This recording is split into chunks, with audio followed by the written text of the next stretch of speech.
Afternoon, everybody. Thank you so much for joining us today on this lovely sunny afternoon to spend just a little bit of time with us here to reflect and discuss how the world that we all live in is fundamentally changing. So with our two experts here today, we're going to be thinking about the future of the world, the bit of the world that we can touch and feel. Atoms, the things that make up our built surroundings, and the systems that support them. And also we'll look at how AI, which is the far less tangible, much more abstract technology, how that's going to come in and transform this built world. So to introduce your two panelists here today, we've got Ingmar Posner next to me and Tim Minshall. Ingmar is the founding director of the Oxford Robotics Institute and also leads the Applied AI Lab at Oxford University. He also has led the team behind the brilliant exhibition that you'll see out here today, the exhibit called Robotic Assembly, hands-on, hands-off, and hand-in-hand, which he'll tell us a bit about. And then we have Tim with us, who's the Professor of Innovation and the head of the Institute of Manufacturing at the University of Cambridge. And he's also the author of, you'll have to hold that up, Tim, Your Life is Manufactured, the brilliant book that was shortlisted for the Royal Society's Science Book Prize last year. And we're going to hear him read to us from it to begin with, and then we'll kick off our short discussion. So we'll start with you, Ingmar. You're going to stand up and tell us all a little bit about what we can see out there with robotics, and then we'll move on to Tim before our discussion. Sure. All right. Can you all hear me? Good. So I'm here. I've been asked to tell you a little bit about the exhibit that we do, and I want to really start with the fact that I really believe that every generation has its own scientific challenges, and we have certainly plenty of those. Our kids' generation, the generation after them, will still be dealing with things like climate change, geopolitical challenges, and so on. And fundamentally, do I believe that getting intelligent robots into the world is, one of these core challenges that we absolutely must solve?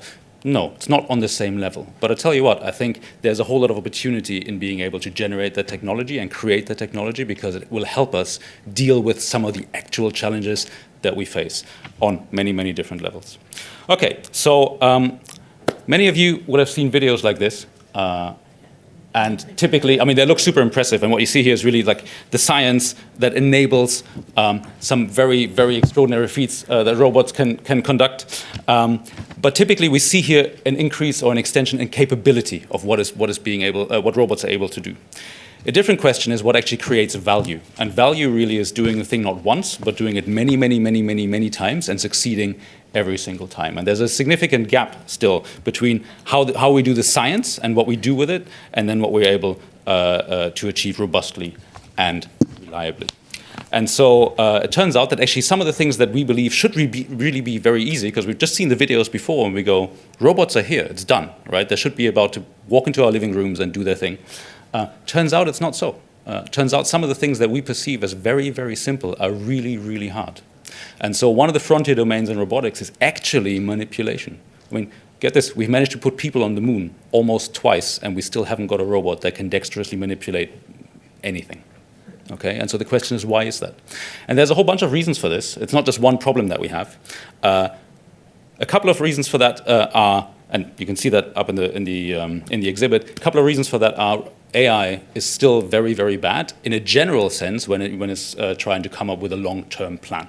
So if I say, here are a bunch of parts, please build me this, we're very good at saying, well, first I need to do this, and then I need to do this, and then I need to do this, and so on. And unless it's a very constrained environment, AI is very, very bad at doing this sort of in general settings for general problems. And so that's one big problem that I'm certainly fascinated by. Another one is we don't actually realize how amazing our senses are. So in robotics, we have sensors like vision, we have depth perception, and all that sort of stuff. But when we as humans manipulate things, when you take things out of your pocket, you don't see things, you feel them. And so in robotics, we have some rudimentary tactile perception, which is nice.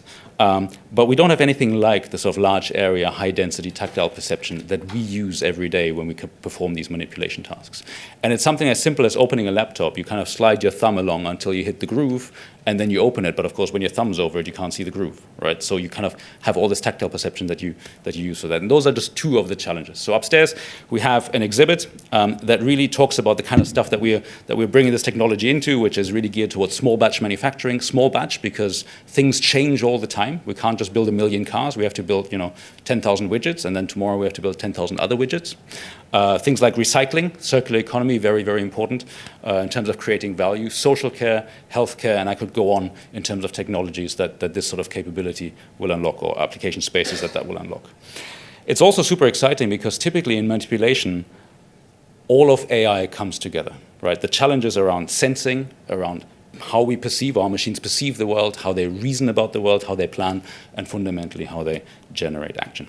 And so we have a sort of a tripartite of a demonstration upstairs where we can show you the assembly robots doing their thing. We have some prototype hands that are designed to give robots a sense of touch. And then we also, one of the dominating paradigms in robot learning right now is learning from demonstration, where humans provide demonstrations, and we can talk about whether that's a good thing or a bad thing and how many demonstrations are required. But humans do that via teleoperation, and we've got 3 different teleoperation setups upstairs that you're very, very welcome to use. So come and see us. Now, one last thing that I just want to say is really sort of a more personal reflection about what motivates us to kind of engage in this as scientists, as engineers, as founders, or really in any walk of life, to really go and build the future. And I think, whether it's climate change or AI or, robotics or any of these things, we often frame these conversations through really a lens of fear, right? And, we talk about what catastrophes need to be avoided, and that makes a lot of sense because fear ultimately reminds us what's at stake. And also kind of it spurs us into action. And I've been thinking a lot about what actually makes us act. What is the driver between fear makes us do stuff, but hope also makes us do stuff, right? So we talk a lot about the fear bit, and it can be a powerful catalyst for change, but it's really hard to sustain. Acting out of fear is really, really exhausting, and it typically makes us focus on short-term solutions. We spend a lot less time thinking about what might be possible, imagining what the world might look like once we've actually overcome some of these challenges. And once we start thinking about that, we kind of focus on what kind of world we want to build with this sort of technology. What is it we're actually aiming for once we've overcome these sort of things?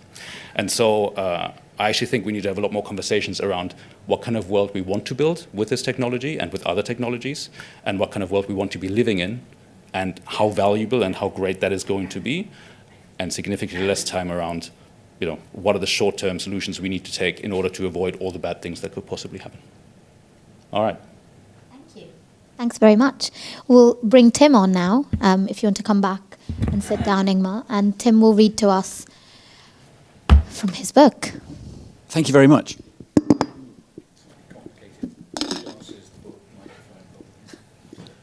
Right, maybe first of all, thank you very much for Ingmar, and thanks for the introduction. So I just need to explain why I wrote this book, because it's very linked. We're here, we've been selected, I think, for a reason. The number one thing for me is this very clear statement that shouldn't need to be made, but seems quite important. And that statement is, if you look around you now, every single thing you can see, unless it's a plant, a rock, a person, or some other animal, has been manufactured. It's someone, somewhere, said that thing is needed, I'm going to go and get the materials, and I'm going to process the materials to make them into something that'll make components that'll be put together into a thing which is going to get shipped to where it's needed and when it's used, and then somehow disposed of, or recycled or reused. Everything, every item of clothing, everything on this table, every single thing in this room, apart from those plants, has been manufactured. And yet that whole process, the whole way that happens, seems to be largely invisible. And that's got some really worrying consequences that I think we'll come back to a little later. So I'm very lucky. I have a job at Cambridge University in the engineering department looking at manufacturing and getting very bright students to solve big manufacturing problems through their projects. Very happy to talk about that later with anyone who'd like to know about that. I should also point out that Oxford is an excellent university with a fine engineering department too. No rivalries here. I don't need to hear that, it's fine. No validation required.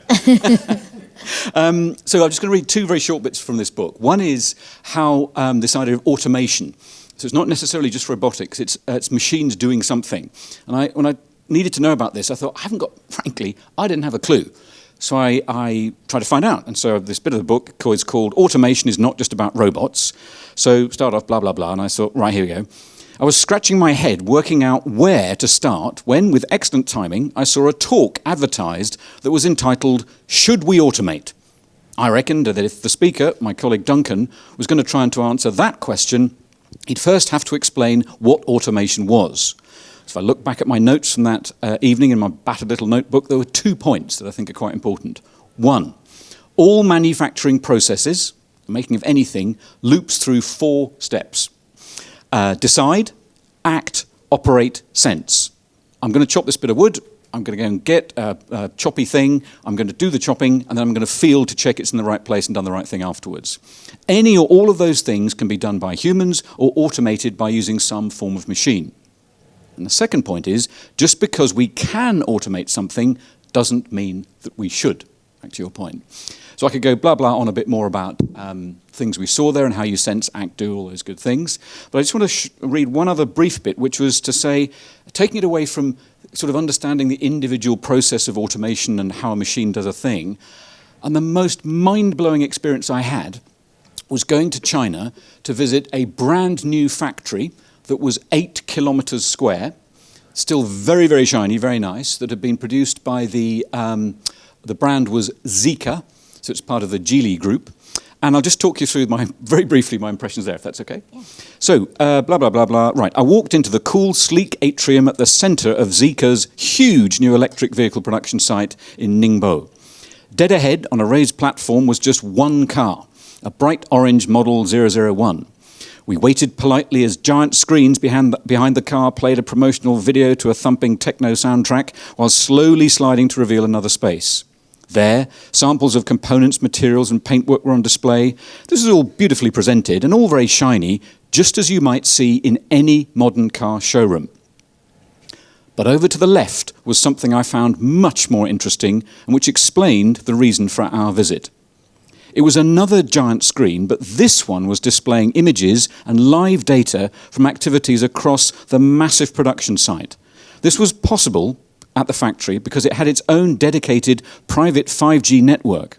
With this, Zeekr managers have a continuous stream of data from thousands of sensors on hundreds of machine tools, robots, automated guided vehicles, conveyors, storage areas, energy systems across the vast site.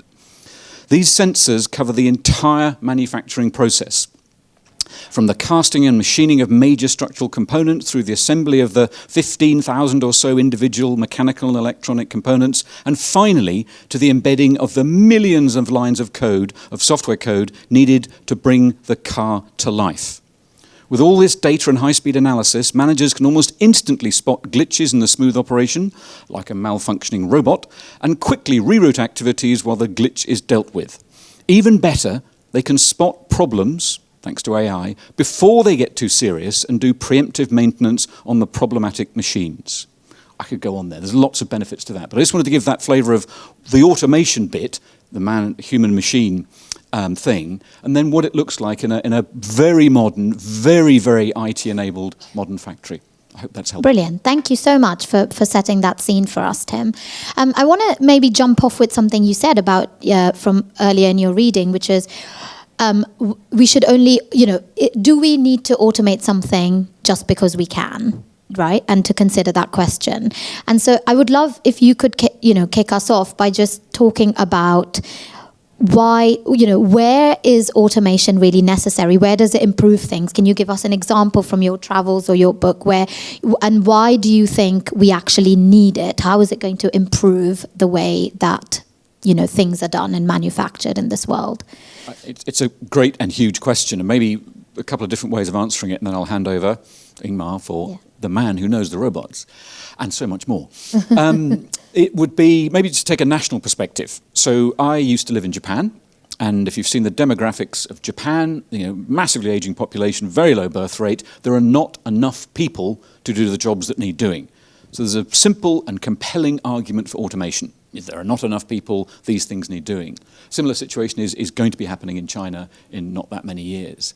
Go to other countries with a massive youthful population, and the very thing you probably shouldn't be doing too much of is automating tasks that could be done by humans because you want some jobs done. There's a sort of an extreme view like that, very pragmatic national level policy.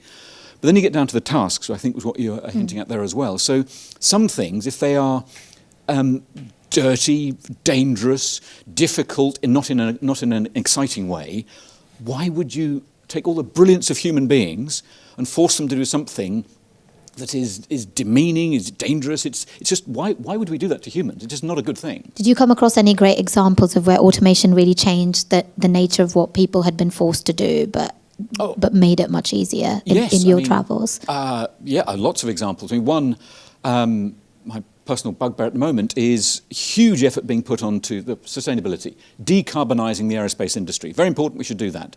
Total emissions from aero engines of CO2 is around 2% of the global emissions. We want to make that smaller.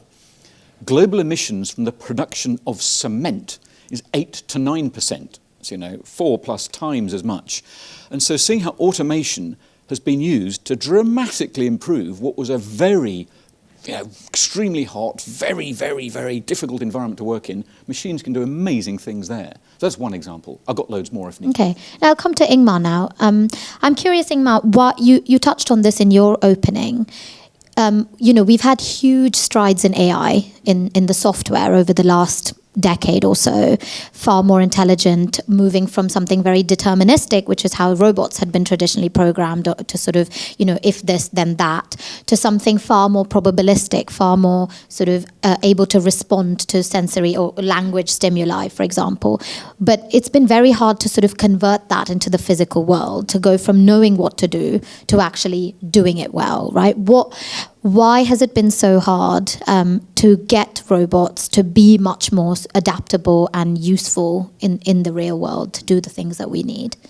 So it's a common sort of question that we get, like we have ChatGPT and where's the ChatGPT moment for robots? And there's a whole bunch of researchers that are looking at how we can sort of embrace that and sort of get to that. There's a couple of reasons for why that is not really that great an idea out of the box. Reason number one, ChatGPT and all the chatbots that you tend to deal with have been trained on a very, very, very large amount of data, like internet scale data. And for robots, we don't typically tend to have that. So that's one challenge. Even if we did have that, there is a sort of a much more fundamental point, which is the physical world is really quite unforgiving. Right? So imagine that you use your favorite chatbot to have a conversation, and it might say something that obviously is wrong. Right?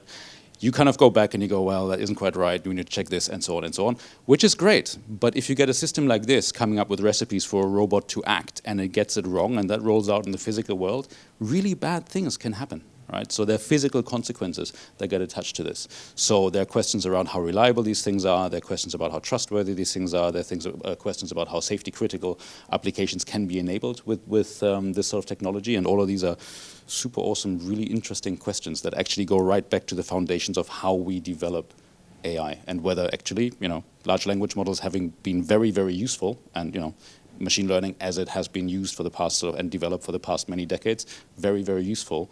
But we're rapidly moving into a different age where we need to think differently about what it means to actually be intelligent. Again, because frankly, we've been thinking about this for a long time. We've had a whole different conceptions of what it means to be intelligent. We had the Turing test, then we thought it was math, then we thought it was Go, then we thought, at some point we thought it was humor, So I could definitely do with a robot for that. But we need to rethink now what it means, because just being able to have a human-like conversation and to be able to write poetry and create content, all that sort of stuff, doesn't seem to be it. It doesn't solve all of our questions. But there has been huge strides also in terms of spatial reasoning, right? And which translates to how robots might navigate their environment. And also, yes, large language models are very much about talking and sort of information exchange through words, but maybe that could also be used as a way to communicate with our robots and maybe give more nuanced instructions. Can you talk a little bit about the strides that are being made now using AI to improve robots, and what they can do now that maybe 10 years ago you would have thought impossible? So I think some of the strides that we see, particularly when it comes to learning skills, are really down to sort of what we call the deep learning revolution. I mean, have you guys heard of deep learning? Yeah, right. So that's sort of a paradigm shift. Actually, it's a paradigm. If not, maybe we can do just a quick. Deep learning is if you want to talk about it, just the sort of complex AI systems that now allow us to have these chatbots, right? But you can talk a little bit more. So AI from the very outset has been motivated by how the brain works, what humans are able to do, and so very early on, people decided that actually the brain is made of cells, and therefore we should really build AI systems made of cells that somehow communicate with one another. And so loosely based, the community came up with this notion of neural networks and tried to get them to learn stuff via various algorithms until sort of the 80s came and people decided that actually we didn't really make much progress with it. We had other ideas of how that might work, and we pushed those ideas, and we made really quite a bit of progress with that. And so what happened was that people decided that neural networks, artificial neural networks, weren't really the way to go. And while the world of AI moved on into different domains and different fields and different algorithms, what really happened is that a small cadre of researchers kind of stuck with the original neural network idea and tried to get them to do particular things. And so what happened sort of about 15 years or so ago was that effectively they finally got it to work. So they developed algorithms that were able to perform the learning, and that coincided with a whole bunch of compute and a whole bunch of data availability. So the internet and compute and the algorithms all came together in such a way that all of a sudden we were able to learn from large amounts of data with algorithms that worked on computers that were actually able to perform the learning. And so deep learning was born. And deep simply because we have many of these neural network layers. Okay, so that's really where that comes from.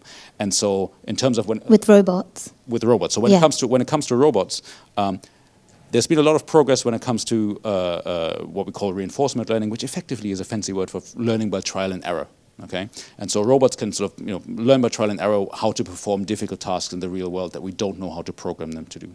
The other thing that we now have is what we call contextual knowledge. So we can converse with a robot just like we converse with a chatbot, and it will be able to contextualize whatever we say. So we can say that red bottle over there, or whatever, and that is super powerful. A lot of the progress that we've seen, though, has also happened alongside the deep learning revolution. So when people talk about navigation, we've been pretty good at navigation, 10, 15 years ago, even before deep learning came along. People are currently sort of looking at how we do this also with deep learning, and sort of often we actually find that we revisit old concepts from AI and sort of repackage them into more powerful, more enabled frameworks with deep learning. So better navigation. So to come to you, Tim, how have you seen robotics changing manufacturing environments, whether that's a factory floor or a hospital or a shop floor? How have you seen the sort of transformation over the time that you've been researching and writing about these things? And what can we expect to see over the next 5 years, given the trajectory? That's a great question. I thought you were implying I was extremely old and been through the previous industrial revolutions. What was it like in the 1700s. 1800s? No. Yeah. So if I may position it like that, I was only half flippant. We've had digitalization of manufacturing since the 1700s, and Jacquard's looms, the idea that they didn't have enough skilled people working on looms, so they basically wrote software embedded in bits of card and got the machines to do something without someone needing to control it. So it removed workers from there, and that was... didn't have enough workers, so that was good, but it also put a lot of people out of work, which was less good, and that's maybe something we'll come back to. So it's been a trajectory going on, but I think what's happened is it's been very, very low for a long time. There's always been there since the 1700s, since we started having factories. And then we've seen incremental bits coming in, what was the 1950s with the Unimate robot that was really simple. It could just go, pick something up and drop it over there. And that didn't change much. I mean, this was particularly in the US, there were workers there.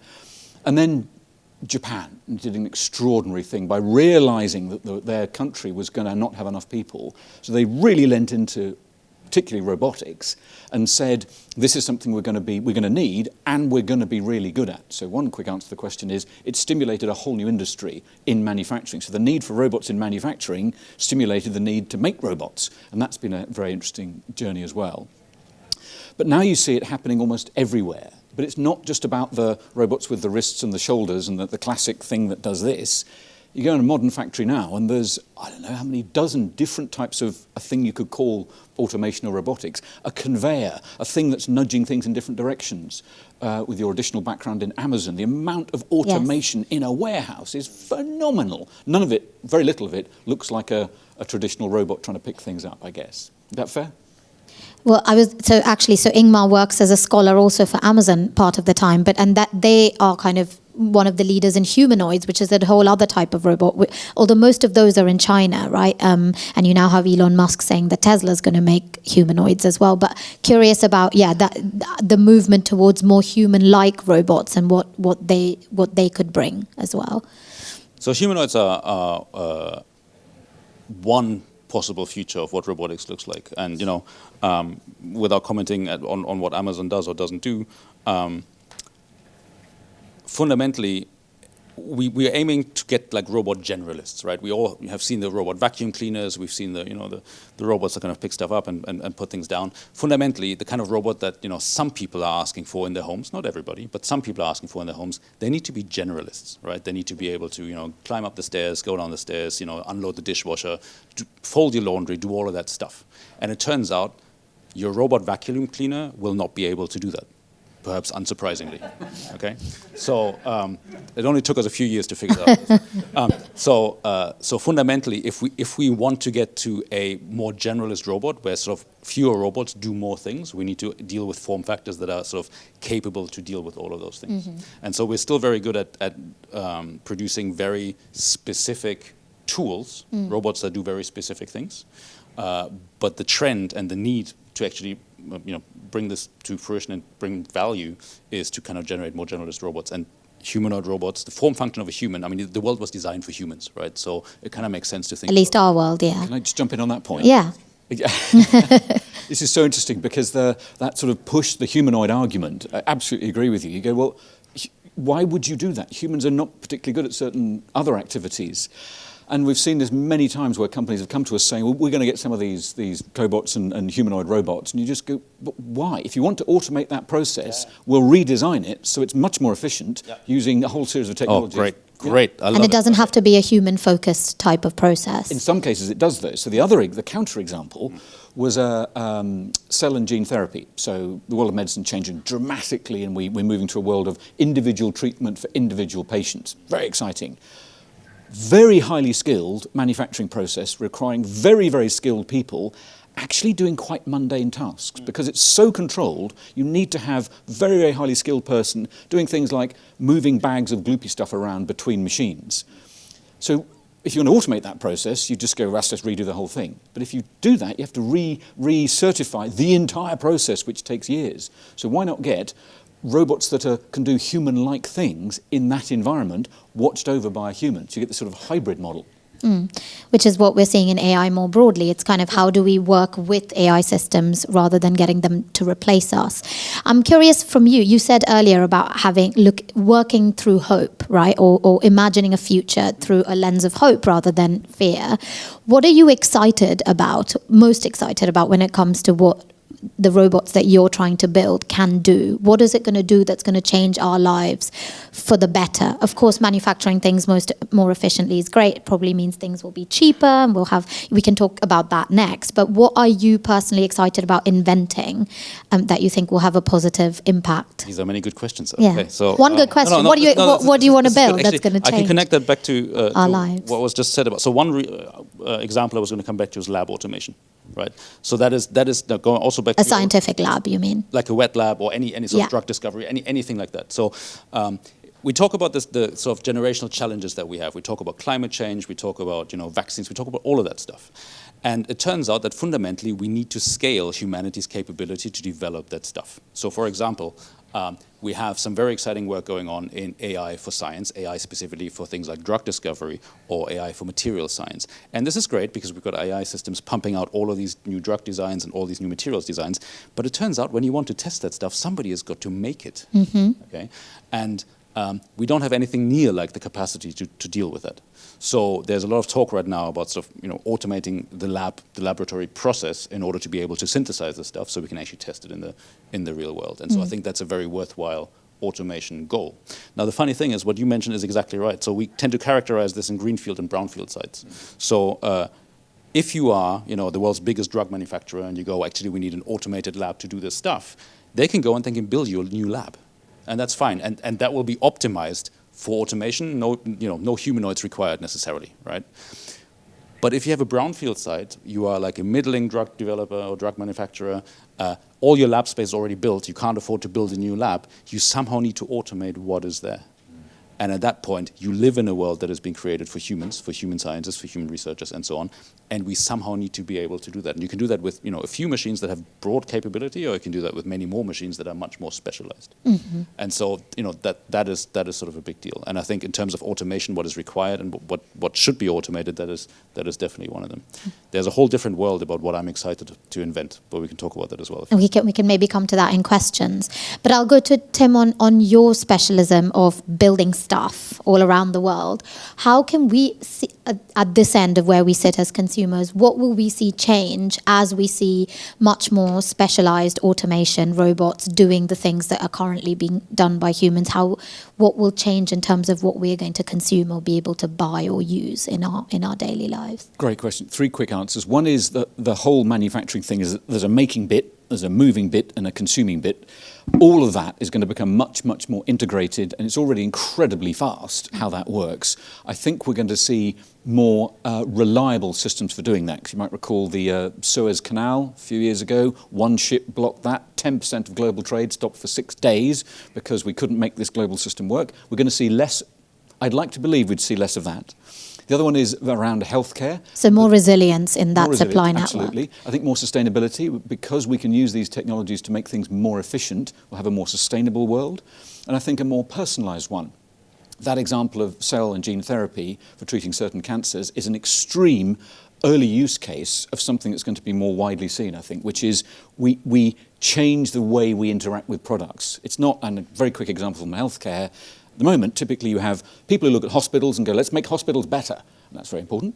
Then we have people going, let's make medical devices. We're going to make better medical devices and inhalers and all these things and surgical tools. Another bunch of people going, we're going to make drugs. We're going to do this thing. That is going to merge into one thing. And that's going to be quite transformative how that works. And maybe just one other quick one, if I may. We're going to start valuing things that have had a human touch them. And I was just mentioning on yeah, we were saying that about the sort of the human touch and almost what is valued in a world where everything is increasingly automated, and does it come down to small batch? Right. And we already see that a bit with sort of coffee or even fashion and so on. Do you mind if I chuck in that example? Yeah. Yeah, so the luxury goods. I went to visit a company there talking about AI manufacturing systems, and they looked at me as if I had 2 heads, or they just didn't understand what I was talking about. They said, people pay us a lot of money for us, with our hands, to make something exquisitely beautiful, a fashion item, a jewelry item, whatever it may be. That's what they're paying for. Why would we have some AI vision system checking it for us? That's insulting to us as the craftspeople and very bad for the customers, because they're going, basically, you're not that good because we've got to have a machine check you. So I think this whole idea that we value where people have put a hand on the making of a thing, that's going to become, for some products, bigger and bigger. A luxury item. Amazing. Thank you so much. I'm going to open up to questions. And I've already given you a clue for the first one, because Ingmar's already said what he wants to talk about, what he's excited to invent. So we'll do that if nobody puts up their hand. But are there any questions? Come on, someone can do it. Otherwise, I'm going to start picking on you like a teacher. Oh, there is one in the back. Great. 3. We'll take the first one there and Right over there, right. Okay, great. Could you ever, or like, would you ever like put, like, make a have robot have like feelings or emotions or something? Thank you. Do we ever think we could have a robot with emotions? This is a big discussion now in AI. Actually. So yes, I think it's technically possible. I mean, emotions are difficult, right? Because it's difficult to know how you would actually implement them. I think you can have, you can definitely instill a sense of, a particular sense of purpose or a particular set of goals in a robot, and arguably the way that we train these systems, when they don't achieve the goal, they have to go back and do it again. And I guess if you added some form of penalty to that says, if you have to do this too often, you have a fairly short fuse and you get angry and throw everything on the floor, then I guess something like that would be conceivable. Would that be a thing that we would want to do? You know what? I haven't really thought about that deep enough. I don't really do that, and I don't know why I would want to do that. That said, there is a lot to be said about human-machine interaction, and from that point of view, like we understand what it means and how we kind of interact with each other, mostly at least. And so those sort of concepts are definitely coming into robotics when it comes to interacting with machines. Especially because we're increasingly sharing our feelings with machines, right? You have language models now are basically acting as therapists and friends to many, both old and young. Yeah, and related to that, actually the other way around is also super interesting, because when you have a robot trying to assemble something with you, it needs to realize when you're getting a bit upset about stuff because something is clearly going wrong, and that's a really useful feedback signal. Interesting. Sorry, just very quick comment on that. So I think it's a great question. Absolutely on the shop floor. You need that harmonization between the human and the machine. They've got to A bit of sensory understanding. this person is getting tired. I'm going to do something else. Great. So maybe understanding emotions more than feeling them. So we had another question over here. I was just wondering, in applications of science where you require like a really clean room, is there use for robots there where humans could bring in contaminants to those spaces? Thank you. Yes. Yeah. Yes. Great question. Maybe a quick example. So semiconductors. Right, so I had to check this number again the other day. I still can't believe it. So just to explain, they're the chips, right? That go inside all of our devices, Absolutely. our phones. And every single device with a screen on it, at its heart sits some sort of microprocessor. The latest ones of those you can buy, when the first ones were made in the 1970s, they could get about 2,000 to 4,000 transistors on a little bit of thing the size of your thumbnail. Now it's a little bit bigger. They can now squeeze 92 billion transistors onto one bit of silicon that sits at the heart of your average fairly high-powered computer. To make that, as you rightly say, any tiny bit of contaminant, that's it. You chuck the whole lot. You can't use it. And so incredible things have happened. They're building these machines. They don't look like robots, but there's a company called ASML, which makes the machine that makes most of the world's very advanced chips. Each machine costs about $150 million each. It's got about 100,000 parts. It's about the size of a couple of shipping containers. It's one machine. You do not want any human inside that. You seal the whole thing off and say, run that process. So it effectively is a robotic system for making super high-end microprocessors that make all our electronic devices work. So yes, absolutely. Yeah. What's so interesting is also there's only one of ASML. So they're like a huge bottleneck. There's only one TSMC, which is another part of this chip process. It's because it's so hard to do that there's basically one company in the world that we need to do all of this stuff. So I wonder whether robotics can change that and make it easier or bring down the sort of entry. Geopolitics will change. Yeah. and Trump. Yes, there we go. Did you want to jump in on that, or shall we move on to the next question? I think that was a great answer. I agree. Great. Okay. We have a question right here in the front. I think just wait for the mic so that it can pick up. Thank you. What do you think is the biggest risk with implementing AI, and is there anywhere kind of in robotics that you think humans shouldn't trust AI in robotics? That's an excellent question. I think the biggest risk is doing it without being properly educated as to what actually the failure modes were, right? So it's interesting. AI is sort of an interesting set of technology because if your toaster goes wrong, it's pretty obvious, and you go, well, this looks a bit weird and it's a bit smoky, right? We had a similar sort of challenge when it came to autonomous driving, right? Because it works and it works and it works until suddenly it doesn't, even if it's just for a split second. And it's not quite clear why that is, right? So in engineering, we went from a world where everything used to be super certifiable, and you could write down guarantees and all that sort of stuff. To a world where actually, if we learn our way out of it, we perform what's called inference, and that can go wrong, and we don't quite know when. And so we need to design systems now that deal with the fact that it will go wrong eventually, but we need to design them so no bad things happen. And so the question has become less about certifiability, even though people are still trying to do that, but it's become about trust, right? And trust is something that you don't ask for it, you're given it, you're bestowed it by how you act. And so we're now moving rapidly into a world where we actually need robots to perform the same tasks repeatedly in order for us to go, actually, this will be fine, right? It's a bit like saying, when you get in a taxi, you trust that person, that your taxi driver is somewhat reliable and has similar sort of goals to you, as in not die, right? And so fundamentally, we will need to deal with machines in a similar sort of way. Especially when that robot is doing your surgery or things that are extremely important for life and death, right? It completely changes the trust question. Yeah. I think we may have time for one more question. So we'll take, we don't have to, can we do both if we have time? Otherwise we'll just end here. Okay. I mean, can you actually make a robot that can give you what you want? Like what you want, like what? Like, for example, if you say, make me a pancake, he will make a pancake. Buy me a sweet, buy you a sweet. So like a robot parent, basically. Yeah? That's a great question. So, taking this broad view of what a robot is, the world of 3D printing is one example of this, where you don't have a machine, because a lot of machines are set up to make one thing and make it really well over and over and over and over again. A machine that's going to make a certain type of biscuit, off it goes and it makes 1 million biscuits. Machine set up to make a car, makes 100,000 cars. If you've got a 3D printer, which is a type of robotic machine, you tell it that the software tells it what to make. So you can say, I want this machine to make me a small rocket, I want it to make me a watch, I want it to make whatever it may be. And if you change the materials you put into it, because 3D printers can use metals, they can use plastics, they can use ceramics, they can use food, this is getting a bit wacky, they can even use human cells to create, to create objects. You could make human skin from a printer. Be careful what sweeties you wish for.